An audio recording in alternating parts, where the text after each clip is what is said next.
Halo everybody, ketemu lagi bareng Bayu di podcast Australian GP part kedua. Ini bakal lebih panjang daripada part pertama yang udah panjang itu. Karena skrip gue ada 11 lembar, semoga gue bisa korting-korting lah ya. Karena kemarin itu skripnya sebenarnya cuma 8 lembar, cuma gue nggak tahu kenapa jadinya meleng, jadinya ujungnya 1 jam lebih. Jadi ya gue nggak tahu ini akan sepanjang apa, tapi yang jelas lebih panjang daripada part pertama. So, kita pindahlah ke pabrikan terbaik kedua di Australian GP kemarin, Ducati. Untuk pertama kalinya para rider tim pabrikan justru ada di bagian belakang, alih-alih di depan. Pecco kemarin DNF setelah di sprint race dia finish, ya nggak juga terakhir sih karena ada Piro yang lebih terakhir, jadi kedua terakhir lah kak ya.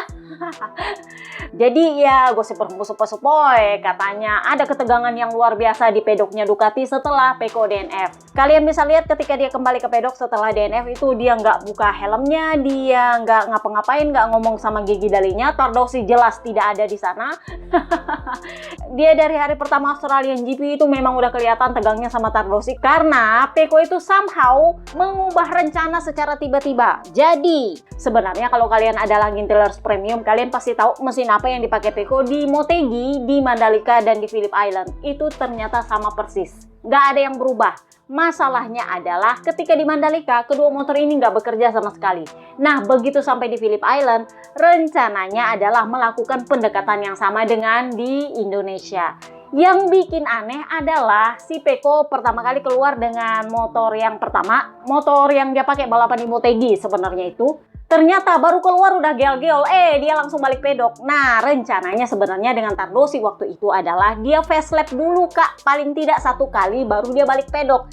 Nah, si Pecco alih-alih facelift duluan, dia langsung balik pedok, nggak mau. Nah, itu yang bikin si Tardosi mukanya langsung keras begitu si Pecco nol di pedok, dia langsung keluar. Dia bener-bener emang ya udah rusak lah hubungannya ini berdua, meskipun ya Tardosi nantinya akan membantah. Kemudian si Pecco memutuskan untuk ganti motor ke motor yang kedua, motor cadangannya dia, yang ngintilers premium pasti tahu itu mesin mana.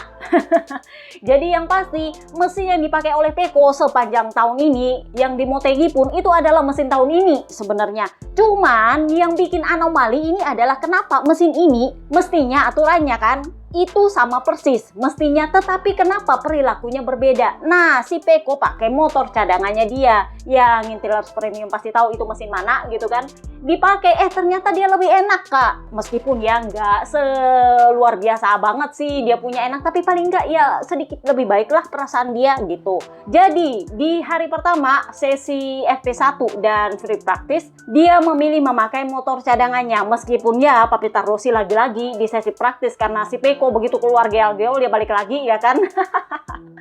Ya keras lagi mukanya gitu. Tapi itu membuat Pecco akhirnya memutuskan bahwa kualifikasi sprint race dan balapan panjang akan pakai motor cadangannya dia. Harapannya dia adalah feelingnya akan lebih baik, karena ya seburuk-buruknya tetap ada yang lebih baik. Jadi dia bilang, saya itu sebenarnya agak aneh, di Mandalika ini motor 2 nggak bekerja sama sekali, di Motegi ini motor bekerja, benar-benar bekerja yang luar biasa. Jadi itu yang bikin bingung, 2 motor ini bekerja dengan sangat baik di Motegi, begitu sampai di Mandalika nggak ada yang bekerja sama sekali, begitu sampai di Phillip Island 1 bekerja 1 kagak.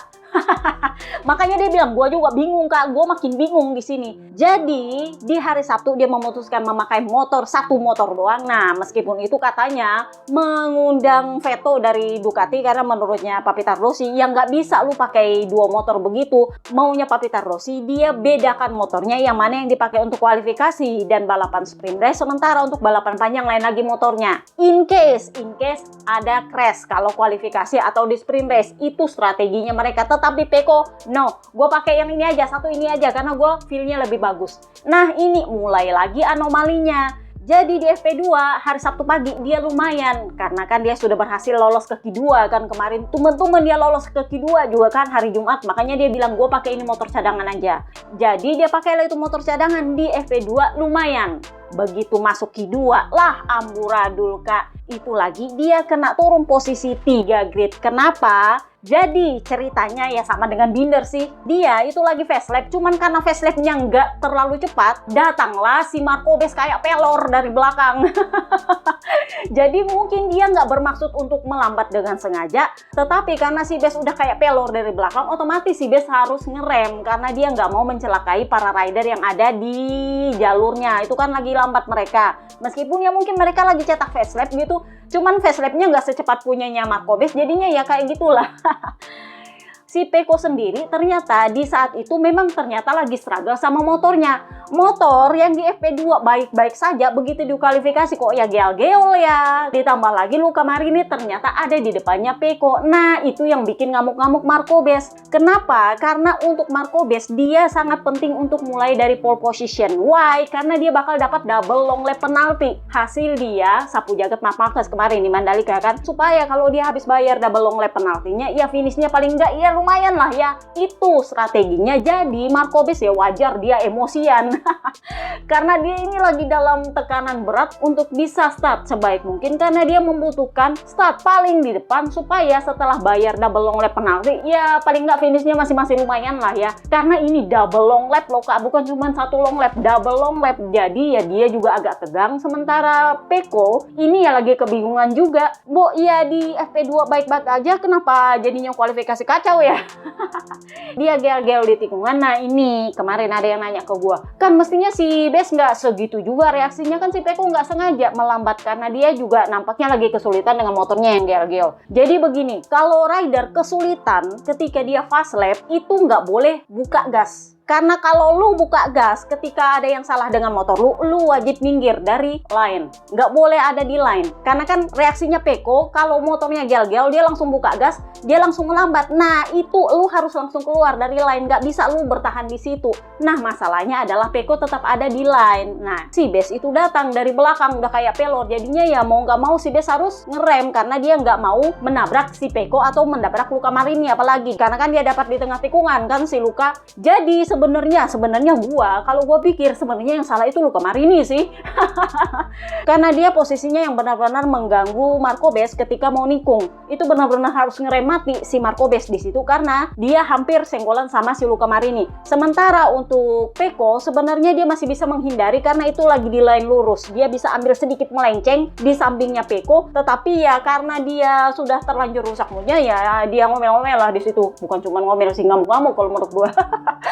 Jadi ya si Pecco akhirnya kena turun 3 grid. Si Luca Marini yang sebenarnya menurut gua adalah penghalang sebenarnya untuk si Bes mencetak fast lap ya nggak kena penalti. Kenapa? Karena si Pecco itu duluan menghalangi Marco Bes daripada Luca Marini. Itulah kenapa Pecco itu harus turun dari P11 ke P14 startnya. Jadi ya udah lelet, udah lambat, turun pula 3 posisi. Jadinya ya menurut lo.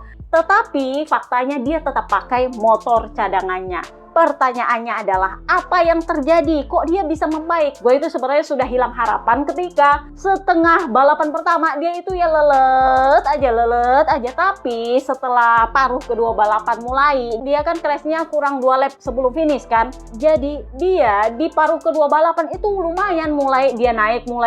Nah antara dua, apakah karena dia pakai motor cadangannya yang memang bekerja atau ada pengaruh ban di situ? Menurut gue dia pakai KW1 sih. Kalau si Snack Taro kenanya apes, dia mungkin dapat KW1 dan dibantu dengan dia punya motor cadangan. Karena menurut gua kayak gini, kan di sprint race dia pakai ban soft, bener? Jadi kalau itu murni gara-gara motor, mestinya di sprint race dia bagus. Sayangnya di sprint race dia jelek dan itu dia juga ngedumel dan dia bilang saya bingung. Tetapi ketika di balapan panjang, ketika dia pakai ban medium, justru di paruh kedua balapan dia udah mulai bisa naik pelan-pelan. Sebenarnya dia itu sudah di P11 kalau nggak salah, dia sudah habis menyalip Quartararo sebelum crash. Jadi dia bilang kalau gua nggak crash mungkin masih bisa gua ngejar P10 mungkin ya, masih ada harapan lah sedikit. Tetapi paling enggak paling enggak ada peningkatan lah sedikit daripada gua finish di belakang kayak kemarin ya kan. Itu sakit hati banget dia.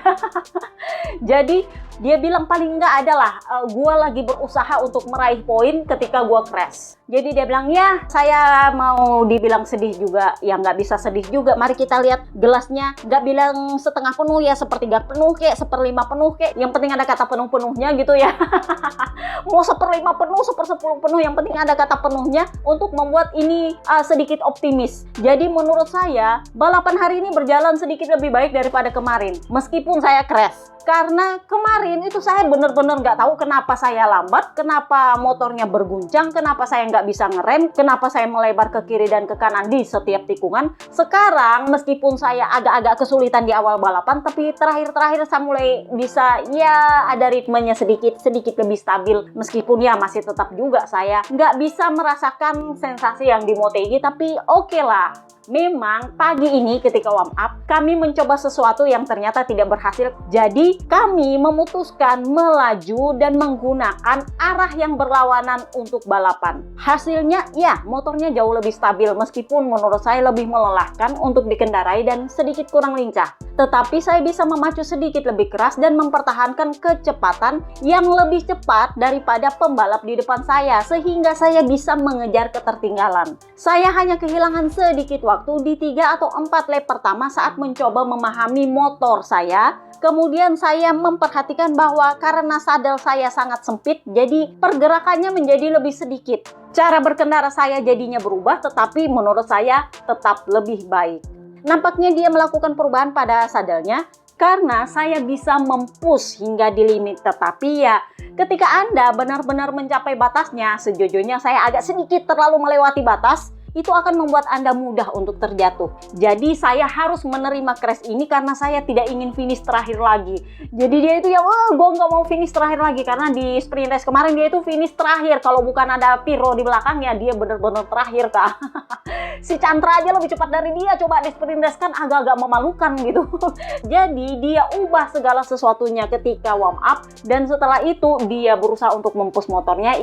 Ya mungkin gagal, pada akhirnya dia crash, tapi setidaknya dia membuktikan bahwa dia bisa mempush, dia bisa lebih baik, meskipun ya begitulah. Jadi dia bilang, saya harus menerima crash ini karena saya tidak ingin finish terakhir lagi. Ketika Anda memaksakan diri seperti yang saya lakukan hari ini, besar kemungkinan Anda terjatuh. Tidak banyak lap yang tersisa ketika saya crash, tetapi kalau misalnya, kan itu masih sisa 2 lap lagi tuh untuk finish. Jadi dia bilang, kalau misalnya saya nggak crash, mungkin 10 besar itu ya masih bisa lah. Yang pasti saya akan berusaha untuk mendapatkan 10 besar, karena kan dia di P11 ceritanya ketika crash. Tetapi bagi saya ini jauh lebih baik daripada kemarin ketika sprint race atau di Indonesia. Saya lebih suka jatuh 1000 kali saat saya berjuang untuk mendapatkan posisi dan poin daripada ketika saya berada di posisi terakhir dan ya ujung-ujungnya juga crash kayak di Mandalika, udah terakhir crash pula.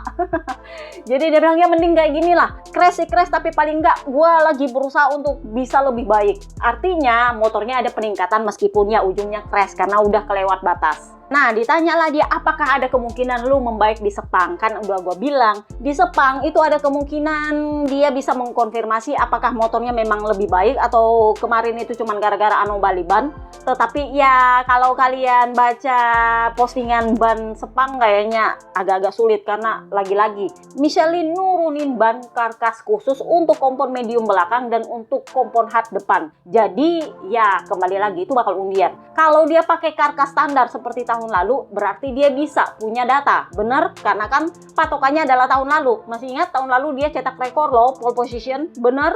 Jadi ibarat kata kalau misalnya ini pakai ban yang karkas standar seperti tahun lalu, ada data dan ada pembanding. Sehingga Peko itu bisa dikatakan, oh berarti yang salah motor gua, atau yang salah bannya, atau yang salah emang guanya. Nah masalahnya adalah karkas baru turun lagi untuk Sepang, ban belakang medium. Jadi ya si Peko sendiri bilang, apakah saya bisa membaik di Sepang? Ya antara ya dan tidak. Karena biasanya saya finish di podium untuk 2 trek ini, di Phillip Island dan di Mandalika, dan sayangnya saya gagal total. Jadi kalau mau saya tarik dari tren di Mandalika dan di Phillip Island, kayaknya sih agak sulit saya bisa membaik di Sepang. Karena itu tergantung lagi feelingnya. Karena itu ya bannya lagi yang dipertanyakan. Meskipun ya mungkin nanti dia akan turun lagi dengan motor cadangannya ya kan. Tetapi kan bannya udah beda Kak. Terutama untuk balapan panjang. Kalau lu pakai medium ya otomatis beda feelnya. Karena itu kan karkasnya lebih keras untuk Sepang nanti. Beda sama karkas tahun lalu yang standar. Makanya gue tuh agak-agak bingung seriously. Kayaknya ini adalah karkas baru yang kemarin bikin crash Jorge Martin. Masih ingat Jorge Martin itu crash ketika dia pakai ban belakang medium. Nah, kayaknya yang ini. Jadi harus dicermati anomalinya ini ban akan seperti apa ke Pecco, karena gue pikir akan meluntung-meluntung lagi kayak di Mandalika kemarin, karena ini kan karkasnya lebih keras daripada yang tahun lalu yang standar. Jadi dia bilang, hari ini saya bisa berjuang untuk finish 10 besar. Itu sebenarnya juga bukan sesuatu yang membuat saya tenang, tetapi ya ini bisa dibilang titik awal untuk ya komparasi lah, untuk perbandingan dengan Sepang nanti. Kami akan mencoba memperbaikinya dan menemukan sesuatu yang membuat saya lebih nyaman dengan motor ini seperti yang terjadi di Jepang. Itu yang di Jepang itu lebih terasa seperti Ducatinya saya, sedangkan yang saya kendarai sepanjang tahun ini itu seperti bukan Ducatinya saya. Bahasa Inggrisnya dia bilang it's my Ducati. Motor gua tuh, motor gua. Nah, sementara yang gua pakai sepanjang tahun ini kok kayak bukan motor gua ya. Gua kesini, dia kesana, gua lurus, dia geol-geol. Terutama waktu di warm up. Di warm up itu dia kelihatan begitu keluar tikungan terakhir di Phillip Island, itu motornya geol-geol luar biasa loh. Itu trek lurus loh, geol-geolnya luar biasa. Makanya orang itu tahu bahwa ini yang salah sebenarnya memang motornya, bukan Pecco-nya. Karena bahkan di trek lurus aja dia geol-geol loh. Jadi orang udah tahu ada yang salah dengan motornya. Jadi dia bilang, kalau di MotoGP kemarin itu terasa seperti my Ducati. Sementara kalau yang saya pakai sepanjang tahun ini, kok ya kayak bukan Ducati, makin kesini malah makin parah coba. Dia jujur mengakui ketika di sprint race kemarin, itu dia bilang, saya harus mengakui bahwa makin kesini feelingnya lebih buruk. Kenapa? Karena Anda itu datang dan mendapatkan feeling yang buruk seperti ini setelah Anda sempat mendapatkan yang terbaik. Jadi flopnya itu luar biasa sehingga Anda benar-benar tidak mengerti apa yang terjadi karena Anda sudah pernah merasakan, oh ini yang baik, titik terbaiknya di sini. Tetapi dengan motor yang sama, justru Anda mendapatkan 0 besar di bawah sana. Jadi kan aneh. Itu agak sedikit tidak terlukiskan perasaan saya. Ini berbeda dengan di awal musim. Kalau di awal musim, saya hanya tidak nyaman dengan motornya dan berusaha mengejar Marcus Brother. Memang tidak ada standar mana yang lebih baik kondisinya karena waktu itu saya tidak ada patokan bagaimana caranya membuat motor ini berhasil. Tetapi saat ini ketika di sprint race Phillip Island, saya sudah tahu yang mana yang terbaik kondisinya ketika saya mendominasi MotoGP. Nah, dengan motor yang sama, setup yang sama, kondisi yang sama, mesin yang sama, kok ya justru hasilnya zonk begitu sampai di Mandalika, begitu sampai di Phillip Island. Jadi ini memang flopnya luar biasa dan saya benar-benar nggak bisa menerima. Beda kalau di awal musim itu karena saya kurang menguji itu motor, jadi saya masih belajar mengenal motor, saya masih belum tahu bagaimana selaknya. Nah, masalahnya di MotoGP kan saya sudah dapat selaknya. Jadinya saya bisa mendominasi sehingga saya tahu, oh standarnya seperti ini. Nah, ketika standar yang sama dipakai di Mandalika dan di Phillip Island kok yang nggak berhasil. Makanya dia bilang dia bingung. Jadi dia bilang kami masih perlu memahami alasannya kenapa. Karena kami pikir kami sudah menemukan keseimbangan balance yang tepat setelah tes Misano sehingga di MotoGP semuanya berjalan mulus. Apa yang terjadi di balapan-balapan berikutnya di Phillip Island dan di Mandalika itu tidak bisa diterima dari sudut pandang saya karena memberikan perasaan yang Anda sendiri tidak bisa menjabarkan dan melukiskan. Lu habis sukses besar dengan standar yang sama, lu ternyata zonk besar juga. Jadi kan aneh gitu loh. Jadi dia bilang, di Indonesia secara teori saya memulai balapan dengan motor yang sama yang saya pakai menang di akhir pekan sebelumnya di MotoGP. Dan ternyata saya malah tidak bisa balapan, tidak bisa dipakai balapan itu motor. Hal yang sama terjadi di sini. Saya tahu ini tahun yang sulit. Ada sesuatu yang tidak beres dan tidak mudah untuk memahami apa yang terjadi. Saya hanya bisa turun ke trek memberikan 100%. Nah, ditanyalah dia perkara motornya gel-gel ketika warm up itu gel-gelnya luar biasa. Tahu nggak dia bilang apa? Maaf, lebih baik tidak usah membicarakan itu. Artinya Ducati lagi-lagi nggak bolehin dia ngomong. Hal yang sama dengan Pirro. Pirro itu kan turun tanpa tekanan. Dan Giorno itu lebih bertanya soal Pecco Bagnaia daripada soal Pirro-nya sendiri. Jadi Pirro bilang, sorry saya nggak mau membahas Pecco di sini. Dia nggak mau jawab. Ducati sepertinya lagi memperlakukan aturan publikasi yang lagi ketat-ketatnya. Hal yang sama juga terjadi pada Papi Tardosi. Dia udah nggak sembarangan ngomong, Kak. Jadi kemarin papanya Jorge Lorenzo, Chicho Lorenzo itu ngomong dan mengkritik. Biasanya dia itu mengkritik Pecco Bagnaia sih. Tetapi setelah Indonesian GP dan dia crash, Chicho Lorenzo justru mengkritik Tardosi. Jadi dia bilang, Tardosi itu tidak memperlihatkan bahwa dia adalah manajer yang bisa memperlakukan ridernya dengan baik. Kenapa? Karena Pecco Bagnaia selain dari kondisi performanya yang menurun seperti itu, dia jelas sangat butuh dukungan psikologi. Nah, Tardosi sebagai manajer di tim itu harusnya menjaga lingkungan pedok untuk tetap kondusif secara fisik, secara teknis maupun secara psikis, secara mental untuk semua ridernya. Bukan cuma yang satu dia senang-senang dan begitu ridernya kurang performa, dia akhirnya justru membuat ridernya lebih down secara mental. Jadi gosip dari media Spanyol sana, katanya Marc Marquez akan menentukan line up untuk tahun 2027 karena dia yang jurdun. Kan udah gue bilang, dia kalau jurdun otomatis menjadi rajanya Ducati dan itu artinya akan menentukan siapa adipatinya. Bedanya dengan Pecco kemarin ya sebenarnya juga pengen memilih siapa adipatinya, tetapi Marc Marquez itu punya sponsor dan duit di belakang dia, sehingga dia katanya yang akan menentukan line up 2027 dan itu artinya skenario Pecco is not an option akan dijalankan kalau dia masih balapan tahun depan dan akan memperpanjang kontraknya dengan Ducati karena itu akan masuk dalam klausul perpanjangan kontraknya. Bawah tangan ya, nggak ditaruh di jelas-jelas di kontrak juga kagak, tapi bagian dari nego lah. Gua mau perpanjangan sama lu dengan gaji sekian, kalau lu nggak ada duit untuk bayar gua, nggak apa-apa, tapi rider yang itu masukin jadi adipati gua, dan itu tentu saja adiknya.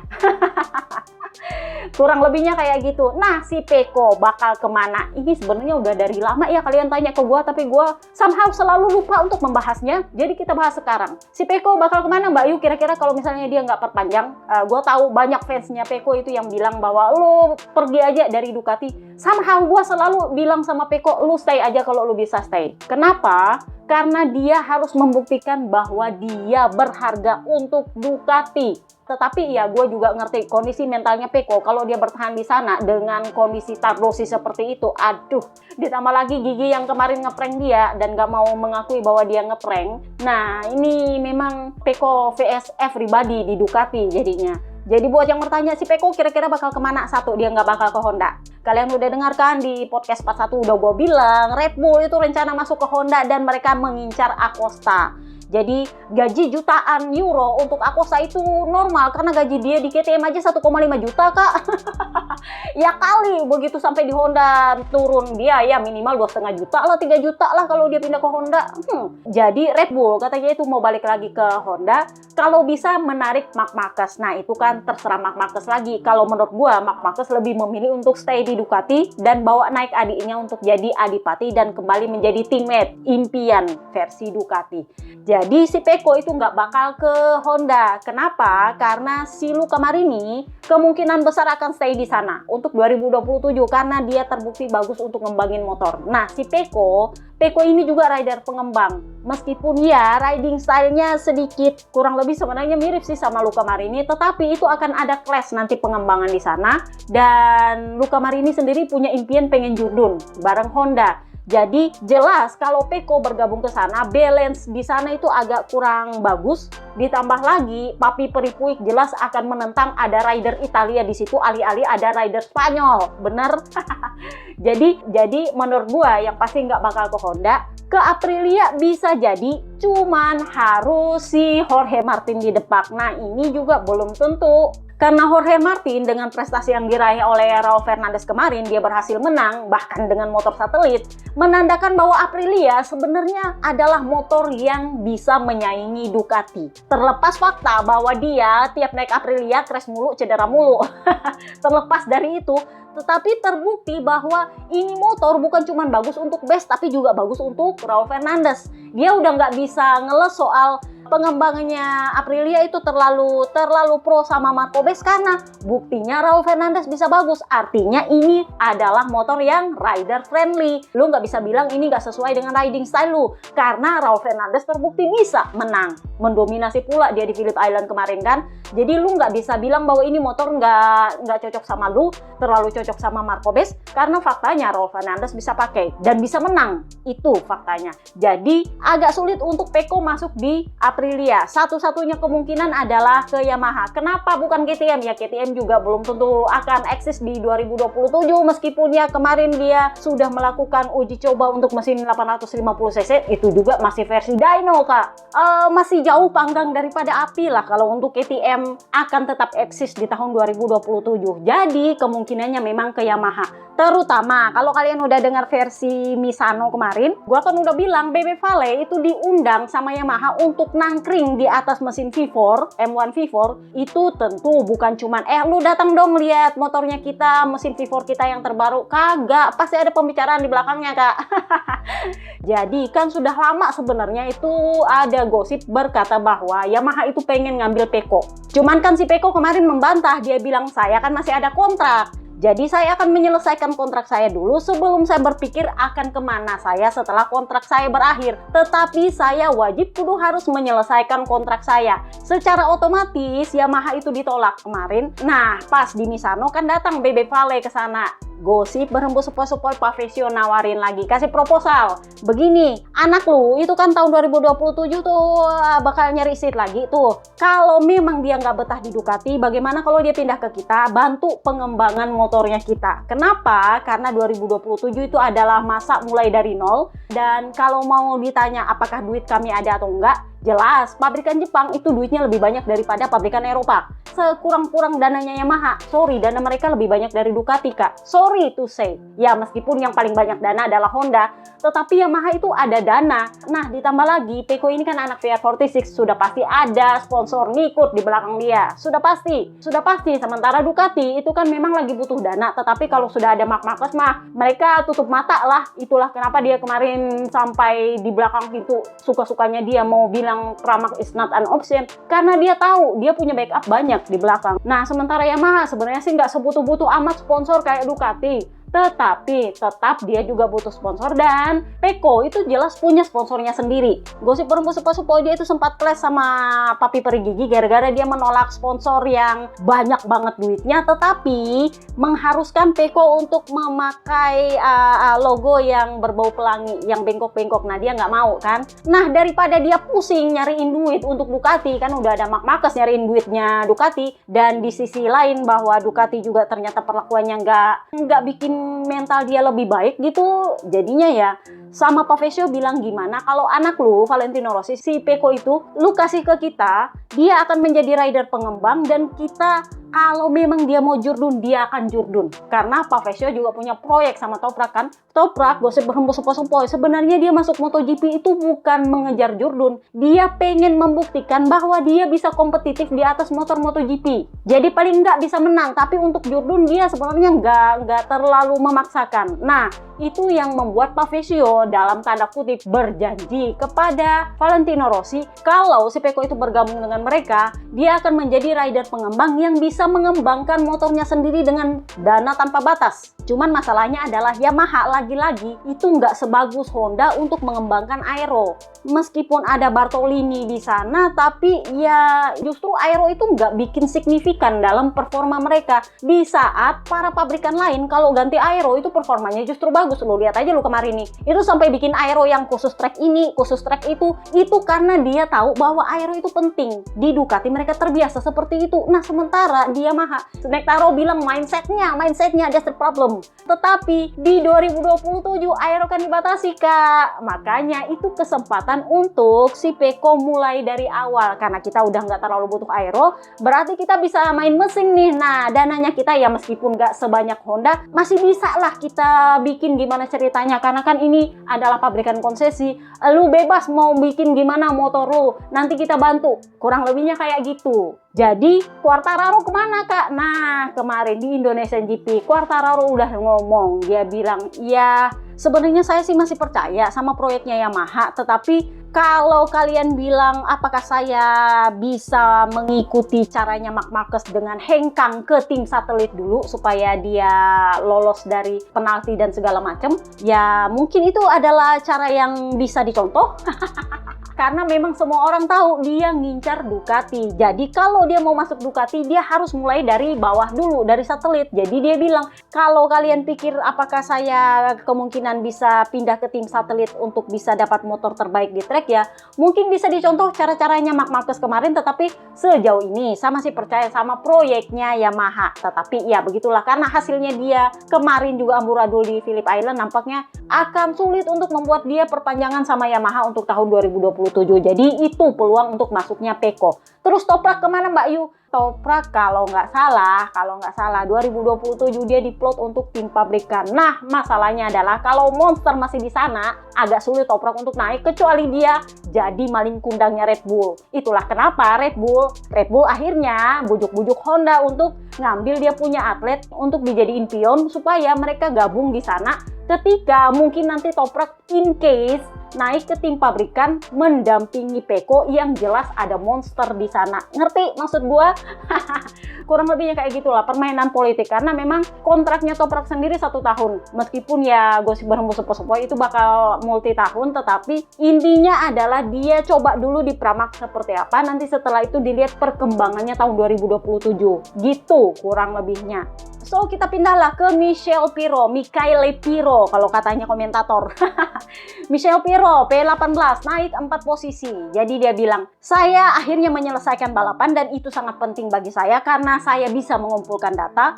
Balapannya panjang tetapi kecepatan saya lebih baik daripada kemarin ketika sprint race. Feeling saya dengan motor juga membaik. Biasanya saya menguji berbagai pengaturan, berbagai setup tanpa memaksakan diri terlalu keras di atas motor. Karena tujuannya adalah bisa finish dalam kondisi baik. Singkatnya, ini adalah latihan bagus sebelum saya ke Sepang. Jadi setupnya Marc Marquez itu beda sama setupnya test rider biasa. Jadinya dia bilang ya yang penting saya ngumpulin data dulu, mengenal gimana ini motornya, lalu setelah itu ya di Sepang baru kita geber. Di Malaysia nanti tracknya sih secara logika lebih baik bagi saya karena biasanya saya menguji motor di sana, Sepang Shakedown dia di sana kan.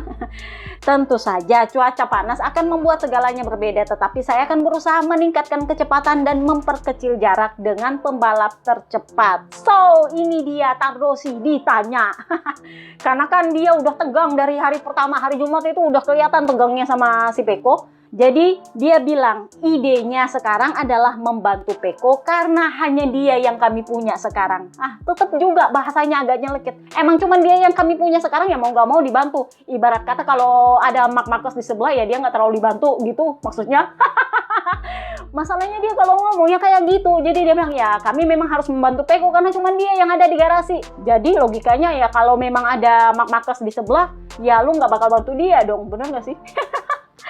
Jadi dia bilang kami tahu persaingan sudah berkembang sekarang seperti kalian lihat Aprilia, pabrikan-pabrikan lain juga sudah berkembang. Jadi ditanya lagi ya, kayaknya hubungan lo sama Pecco agak-agak gimana gitu sekarang. Jadi dia bilang, enggak kok, enggak kenapa-kenapa. Saya loh baru habis ngomong sama Pecco 10 menit lalu. Jadi kami punya beberapa ide dan kami akan mencoba sesuatu untuk di Sepang nanti. Saya tidak bisa memberitahu Anda apakah kami akan menemukan solusinya, tetapi saya sangat percaya pada teknisi kami dan Pecco. Pecco selalu berbicara tentang memberikan 100% di setiap balapan, tetapi 100% itu tidak lagi menghasilkan hasil yang sama. Di Jepang 100% adalah tentang memenangkan balapan, di sini 100% adalah tentang berjuang untuk 10 besar. Jadi 100%-nya Pecco itu ya hasilnya beda-beda. Gua nggak tahu apakah ini ada sedikit sarkasme di dalam. Tapi ya begitulah Tardosi. Masih tetap nyindir-nyindir tetapi nggak mempermalukan Pecco ketika kemarin di Mandalika. Agak sedikit lebih baik, mungkin kena tegur juga sih. So, kita pindahlah ke Grace ini. Kalau soal poster kan gue udah bahas di part pertama, jadi gue nggak akan bahas lagi di part kedua, nanti tambah panjang. Alex Marquez finish P4, naik 2 posisi. Dia harus mengakui keunggulannya Marco Bez, meskipun ya dia tahu dia sekarang saingannya kejuaraan mininya, klasemen mininya itu sama Marco Bez, karena Pecco udah nggak dihitung kak. Udah nggak bisa dihitung mah Pecco, kemana-mana juga DNF, kemana-mana juga leletnya minta ampun. Jadi yang kehitung itu sekarang ya Marco Bez, karena Marco Bez itu ada di posisi 3 klasemen sekarang. Bahkan setelah double long lap penaltinya, bahkan setelah dia crash di Mandalika. Jadi, Alex Marquez dia bilang, menjelang akhir balapan, saya harus sedikit melambat karena ketika saya ada di posisi kedua, saya hanya memikirkan untuk mengejar Raul Fernandez tanpa memperhatikan ban. Sebelum balapan, saya berjanji pada diri saya sendiri untuk memberikan 100% di setiap lap dan itulah yang saya lakukan. Saya bersenang-senang, tetapi ketika saya kesulitan dan melihat Di Gia dan Bezzecchi datang, saya berkata pada diri saya sendiri bahwa saya sudah cukup mengambil resiko dan lebih suka finish di posisi keempat. Secara keseluruhan, balapannya bagus dan saya mengamankan posisi dengan sangat baik. Tidak mudah untuk membalap di kondisi seperti ini, di trek seperti ini ketika Anda sedang berjuang untuk sesuatu, maksudnya P2 klasemen. Sekarang kita pergi ke Sepang dengan mentalitas dan keinginan yang sama untuk tampil baik. Saya merasa tenang, saya tahu bahwa saya sudah memberikan segalanya hari ini. Seperti di Montmeló, Barcelona maksudnya, trek Malaysia memberikan saya kepercayaan diri karena saya tahu bahwa saya dengan bekerja keras bisa sangat cepat di sana. Karena kan kemarin di Sepang dia yang terbaik. Jadi dia sebenarnya cukup percaya diri dengan hal itu. Jadi dia bilang saya akan pergi ke sana dengan kesadaran bahwa saya memulai dari nol dan kita lihat saja di mana saya berada di hari Minggu. Jadi ditanyalah dia, apakah lu ada kesulitan gitu selama Phillip Island? Jadi dia bilang, motornya kesulitan menjaga stabilitas sepanjang akhir pekan. Saya sempat terjatuh di tikungan 1 saat kualifikasi, tetapi saya tidak kehilangan kepercayaan diri. Namun saya harus akui, saya memang kesulitan, terutama dengan ban belakang soft. Gripnya sangat kuat sehingga ban belakang itu mendorong ban depan. Itulah kenapa saya memilih ban medium untuk balapan panjang. Responnya lebih baik kecuali di akhir balapan, karena udah habis. Secara keseluruhan, Aprilia kuat di sini, tetapi kita seharusnya bisa memenangkan balapan hari ini. Jadi, terima kasih kepada tim dan Ducati atas kerja keras mereka yang luar biasa. Kita pindahlah ke Fermin Aldegar, sang pemenang Mandalika. Dia justru flop di Phillip Island. Turun 7 posisi ke P14. Jadi dia terus terang kecewa. Udah gue bilang ini berarti anomali kayaknya. Jadi dia bilang ini adalah kemunduran besar. Seluruh tim seharusnya senang dengan akhir pekan ini karena sejujurnya ini tidak mudah. Bukan karena potensi saya, kecepatan saya, atau karena saya tidak punya apa-apa. Banyak hal yang terjadi pada kami selama akhir pekan ini. Ada masalah mesin kemarin, kemudian ada masalah perangkat, maksudnya ride height device-nya kalau nggak salah, atau whole shot-nya ada masalah. Kami ternyata bisa mengatasinya hari ini. Saat pemanasan semuanya tampak baik-baik saja, tetapi ya begitulah, balapannya ternyata berbeda. Dalam balapan semuanya berjalan dengan baik sampai titik tertentu. Karena saya sudah berhasil mengejar Marini. Itu adalah momen terbaik saya dalam balapan kali ini. Saya merasa baik-baik saja hingga saat itu, tetapi masalah teknis menimpa kami dari satu tikungan ke tikungan berikutnya, membuat kami kehilangan kesempatan untuk menunjukkan seberapa jauh kami bisa melaju. Tetapi ya, balapan memang seperti itu. Terkadang Anda berada di puncak, di waktu lain Anda berada dalam kesulitan, tapi begitulah adanya. Dia mengambil contoh dari Pecco kayaknya ini. So, kita pindahlah ke VR46. Tim terbaiknya Ducati di Phillip Island kemarin. Sebenarnya ini agak menarik, kenapa? Karena si Di Gia itu meraih podium ketika Bebe Vale berhasil menang balapan Indy, kalau nggak salah Indianapolis kemarin. Dia itu padahal debut rookie kak, tapi ternyata ya dia berhasil menang. Meskipun ya ada sedikit selentingan miring dari media Spanyol yang mengabarkan bahwa pemilihan Valentino Rossi, Bebe Vale di Indianapolis kemarin balapan Indy Endurance itu katanya dengan mendepak siapa gitu, gua lupa, pokoknya ada pembalap yang harus didepak dan menurut mereka potensi menangnya itu lebih bagus daripada Valentino Rossi. Tapi faktanya ya Valentino Rossi berhasil menang, jadi ya dibungkam. Jadi di saat yang sama Di Gia juga berhasil podium. Jadi ya di Indy kemarin Bebe Vale itu diumumkan sebagai salah satu legenda MotoGP yang ternyata berhasil memenangkan debutnya di balapan Indy setelah dia berhasil menang juga di sirkuit yang sama beberapa tahun yang lalu, sih 1 dekade kayaknya ya, ada belasan tahun kalau nggak salah, itu dia menang bareng sama Nicky Hayden almarhum dan Jorge Lorenzo. Nah sekarang ketika dia kembali lagi ke Indianapolis, dia menang lagi. Jadi nostalgianya orang-orang MotoGP di sana dan orang-orang ini itu yang, oh ini ya legenda MotoGP yang kemarin menang di sini, kurang lebihnya kayak gitulah. Jadi secara otomatis Bebe Vale kembali lagi memperkenalkan MotoGP kepada non-MotoGP. Jadi ya sorry tuh saya Marc Marquez. Lalu sibuk mengejar angka sementara Valentino Rossi udah nggak ngejar angka lagi. Dia ngejar apa ya? Ngejar senang-senangnya aja sih. Dan di senang-senangnya itu dia justru memperkenalkan MotoGP kepada orang-orang yang nggak tahu MotoGP itu apa. Bebe Vale sendiri memberikan pernyataan atas kemenangannya dia di Indianapolis kemarin. Jadi dia bilang, saya sangat senang. Akhir pekan ini luar biasa. Saya sangat menikmati balapan seperti ini dan saya belajar banyak. Saya rasa saya sudah melakukan pekerjaan yang baik di 2 jam pertama. Jadi dia itu sempat bawa mobil karena kan ini endurance 3 driver dan dia bawa mobil di 2 jam pertama. Jadi dia bilang, saya rasa saya sudah melakukan pekerjaan yang baik di 2 jam pertama. Jadi di dia kemarin podium juga ya semacam perayaan yang sama dengan Bebe Vale di hari sebelumnya. Yang cukup menarik kemarin itu ada ya aktor Hollywood si Thor itu nama aslinya siapa sih? Gue lupa lagi. Oh, Chris Hemsworth, sorry. Jadi ya ternyata Chris Hemsworth itu datang ke pedoknya mereka dan karena di dia podium dia juga ikut hore-hore di situ. Gua sedikit mengedus gosip supaya bahwa ada kemungkinan dia bisa nggak ya gua beli saham lu sedikit VR46 boleh nggak karena dia nampaknya memang sangat excited dengan VR46 punya tim. Jadi si Digia itu yang sampai senang banget, wih, gua berasa kayak Avenger tahu nggak? Jadi Digia finish P2 naik 8 posisi. Dia ini sebenarnya juga sempat demam katanya. Dia itu sampai bolak-balik ke Victoria, ke Melbourne untuk ngecek dia punya demam. Dan kalau nggak salah pakai pesawat charteran apa gimana gitu. Dan dia bilang untungnya bukan saya yang bayar karena saya nggak sekaya itu buat bayar. Jadi dia semacam bluffing mengecilkan keluhannya Pecco dan keluhannya para rider lain juga Piro soal motor yang terlalu banyak bergerak selama balapan. Jadi kan itu ya lain bumpy-bumpynya, lain kena anginnya. Jadi ya memang motor itu bergerak di sana selama balapan. Dan dia seperti biasa dia suka bluffing. Jadi dia bilang ya balapannya memang sulit dan kami mempersulit diri sendiri selama akhir pekan dengan kualifikasi yang tidak terlalu bagus. Kami sudah melakukan banyak analisa sejak akhir pekan lalu dan akhir pekan ini bersama tim kami mencari paket terbaik untuk balapan di Phillip Island. Itulah kunci hasil hari ini meskipun masih ada sedikit kekecewaan karena tidak berkesempatan bertarung dengan Raul hari ini. Demam saya baru-baru ini juga tidak membantu. Tadi malam saya terbang, dia naik pesawat charter kembali ke Australia karena kan Phillip Island itu adalah island, jadi ya harus ke Melbourne.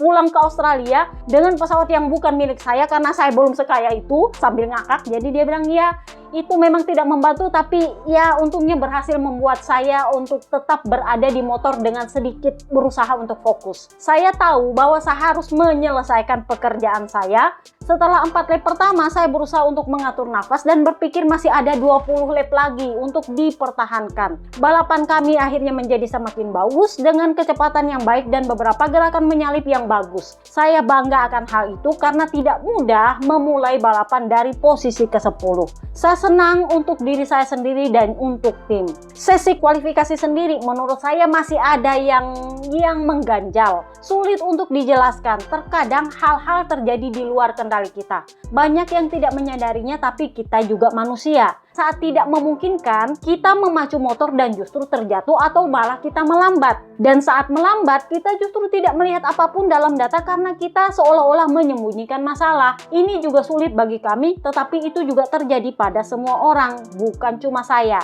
Sesekali kita justru berada di jalur yang tepat, tetapi justru sangat sulit untuk melaju kencang. Jadi dia ini yang ngerti bahwa ya kualifikasi memang jelek, tetapi ya balapannya ternyata hasilnya bagus. Justru orang yang kualifikasinya bagus, ternyata hasilnya yang nggak bagus. Dia mengarah pada Quartararo. Jadi dia bilang, sejujurnya ketika saya berada dalam kondisi seperti ini, saya tidak selalu mengingat apa yang terjadi dalam jangka pendek. Ketika Anda merasa nyaman dengan motor, Anda tidak selalu menyadari apa yang Anda lakukan.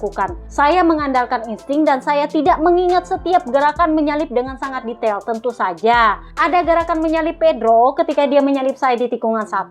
Itu adalah yang masih bisa saya ingat karena saya tidak menduganya, tetapi saya langsung merespon di tikungan berikutnya. Saya juga ingat gerakan menyalip di tikungan 8 di mana itu adalah tikungan tempat Anda harus sedikit bernyali. Nah, ditanyalah dia perkara ban karena Alex Marquez mengeluhkan soal ban. Dia bilang saya itu mengeber sepanjang balapan tapi ternyata di akhir balapan kok iya ban saya habis. Nah, dia bluffing lagi karena kan dia pakai GP25.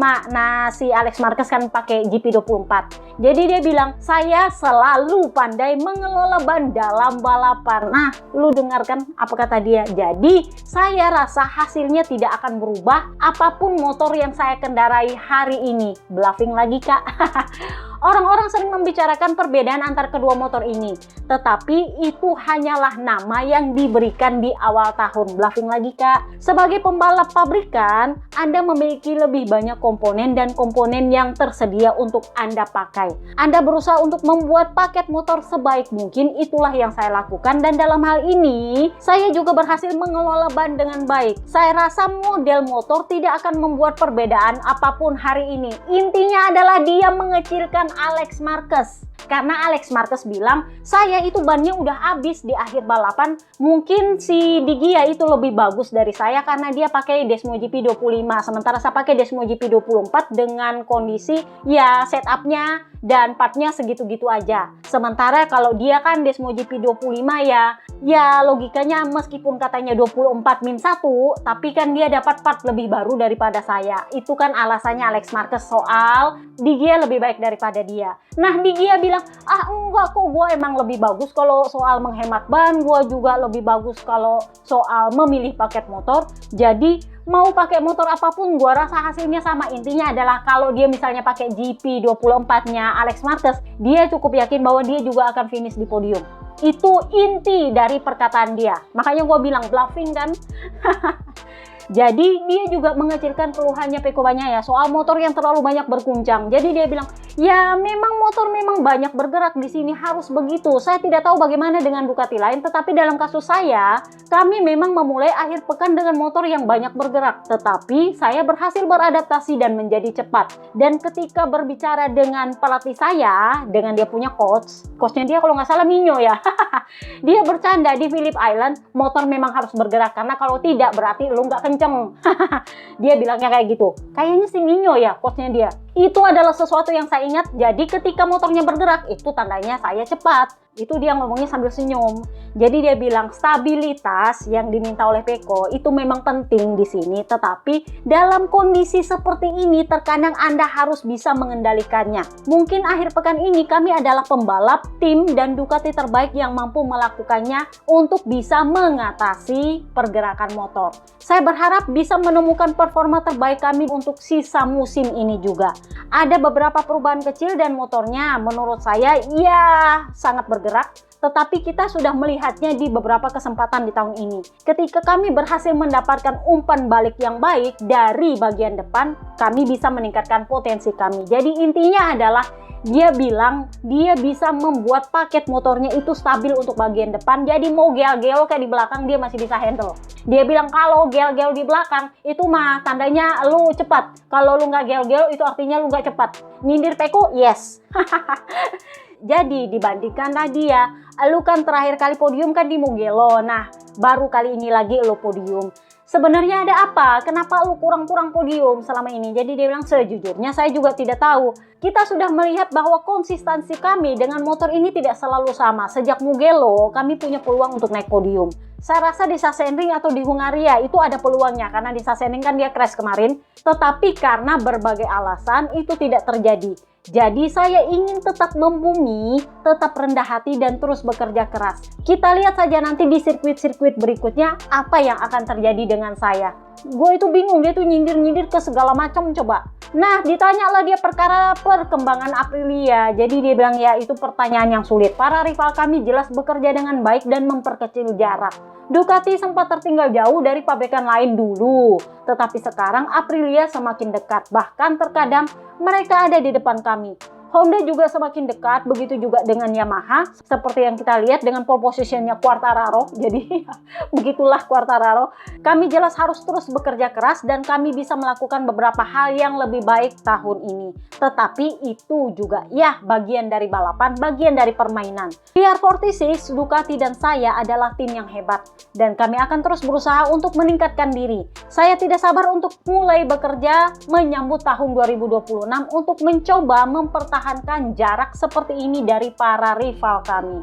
Nah, akhirnya ditanyalah perkara si Thor itu, si Chris Hemsworth itu datang ke garasinya dia.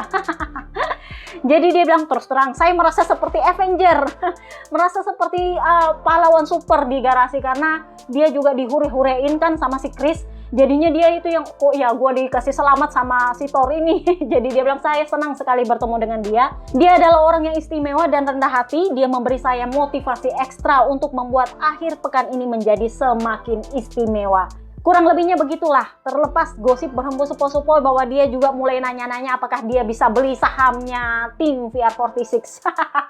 Ini tim MotoGP mulai dikoleksi sama para pesohor lah, dari F1 sampai ya artis-artis juga, karena kan Trackhouse kemarin itu dimiliki oleh Pitbull kan. Nah, setelah kemarin sempat katanya si Clash gara-gara Pitbull itu nggak setuju Trackhouse masuk ke MotoGP. Tetapi ya pada akhirnya terbukti Trackhouse ternyata bisa menang. Gua nggak tahu apakah Pitbull mau kembali masuk ke Trackhouse apa gimana. Tetapi yang jelas itu membuat para pesohor di dunia Hollywood sana itu mulai tertarik dengan gimana kalau kita beli tim di MotoGP, karena cenderung murah daripada beli tim di F1 ya kan. So, kita pindahlah ke Franco Morbidelli, finish P15, naik 2 posisi. Ini memang kualifikasi dia jelek mulai dari Mandalika sama Phillip Island. Gua nggak tahu kenapa, apakah gara-gara ban atau bagaimana. Tetapi dia bilang, saya memang agak kesulitan. Saya mencoba mengejar waktu yang hilang di awal balapan, tetapi saya terlalu menekan ban saya. Setelah 12 lap praktis, saya tidak punya apa-apa lagi. Perasaan saya kurang baik saat mengendarai motor dan saya tidak bisa menunjukkan kecepatan saya. Kami mencoba berbagai cara untuk meningkatkan perasaan, tetapi tidak ada yang benar-benar berhasil. Sekarang kami fokus ke Malaysia. Tujuannya adalah untuk kembali kompetitif dan berjuang sebaik mungkin. So, kita pindahlah ke Aprilia, pabrikan terbaik di Phillip Island. Marco Bes, finish P3 setelah dapat DLLP, Kak. Ini menunjukkan bahwa dia sebenarnya sangat-sangat cepat, karena DLLP pun dia finish podium.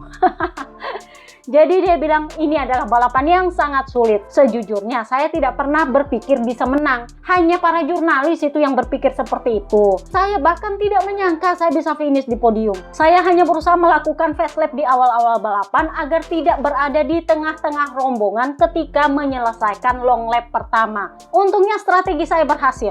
Setelah long lap kedua, saya ada di posisi ke-6, lebih baik daripada yang saya perkirakan. Tetapi di saat itu saya tidak boleh terlalu membebani ban karena itu bisa menyebabkan saya tidak bisa finish. Pada akhirnya saya kembali dari long lap kedua dan saya tahu masih terlalu banyak lap yang harus dilakukan untuk memaksakan diri. Jadi saya berkata pada diri saya sendiri bahwa akan lebih baik untuk tetap mencoba dekat dengan orang-orang di depan tanpa terlalu membebani ban. Ketika saya menyalip Pedro, saya pikir akan sangat sulit untuk menyalipnya, tetapi kemudian saya berhasil menyalipnya dan berpikir untuk mencoba menyalip Alex Marquez juga. Saat itu saya tidak tahu apakah saya bisa, setidaknya saya ingin mencoba. Tetapi saat itu saya pikir hasil terbaik adalah posisi keempat. Kemudian saya berhasil menyalip dan posisi ketiga pada akhirnya adalah yang saya pantas dapatkan. Jadi ditanyalah dia, lu nggak lihat itu si Rivola itu senang banget karena lu bisa finish podium setelah lu dapat double long lap penalti. Jadi dia bilang, saya berhasil balapan dengan baik, lebih baik dari yang saya perkirakan.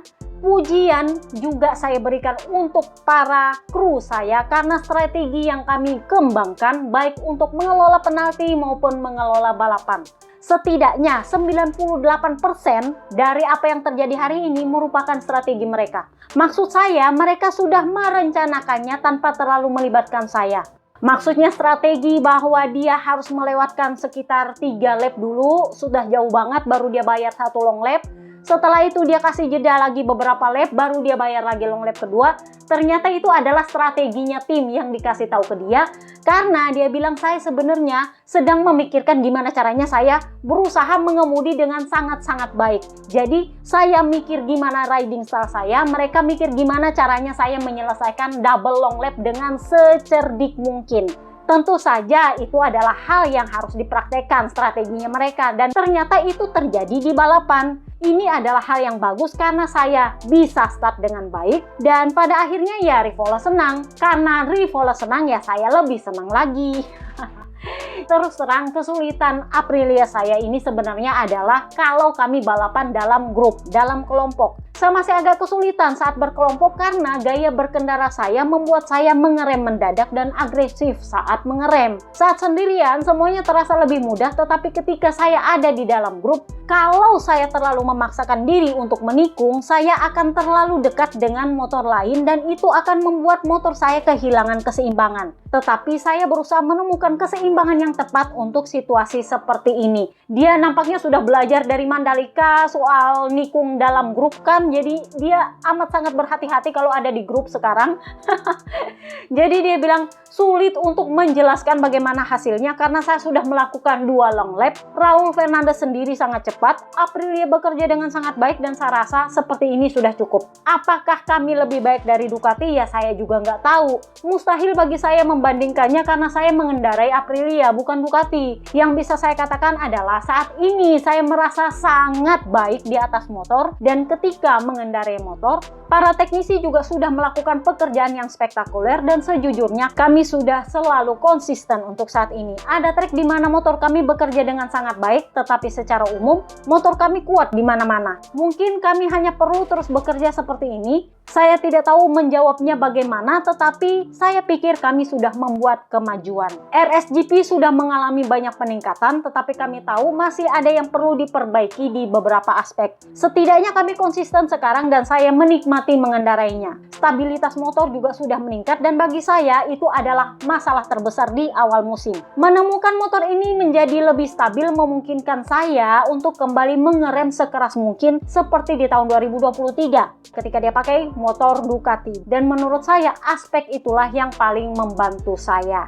Lorenzo Savadori yang menggantikan Jorge Martin gak ada interview, kita pindahlah ke Rivola. Ini adalah papi peri yang hure-hure kemarin.